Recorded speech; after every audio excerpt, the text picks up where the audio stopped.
আমি জ্যোতিষী সুজিত শাস্ত্রী। আজকের আলোচ্য বিষয়, অনেকে জানতে চেয়েছেন যে এই বছর সম্বন্ধে কী রং পড়লে ভালো হয়। আমি প্রথমে বলে থাকি যে এই বছরটা হচ্ছে রবির বছর।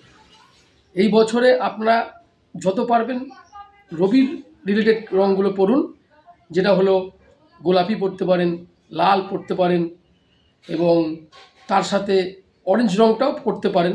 এই রঙগুলো আপনাদের জন্য শুভ। তবে বলে থাকি গোলাপি রঙটা খুবই ভালো এই বছরের জন্য। আর আরেকটা কথা বলি, যেই রঙ দুটো খুব একটা শুভ নয়, হয়তো কিছু জানেন না রাশি সম্বন্ধে আপনার, বা আপনার শুভ কালার জ্যোতিষী বলে দেয়নি, সেক্ষেত্রে আপনি কালোটা একটু বাদ দিয়ে পড়তে পারেন। কালোটা বেশি এবং তার সঙ্গে ব্লুটাও। হ্যাঁ, যদিও আমি আজকে ব্লু কালার পরে আছি, তো এটার সঙ্গে অন্য কোনো সম্পর্ক নেই, কারণ আজকের দিনে আমার এই রঙটা শুভ বলে তাই আমি পড়েছি। তো আজকে এইটুকুই। আগামী দিনে আলো তুলে ধরবো আপনাদের কাছে, আলোচনা আরও আছে। জয় মা তারা।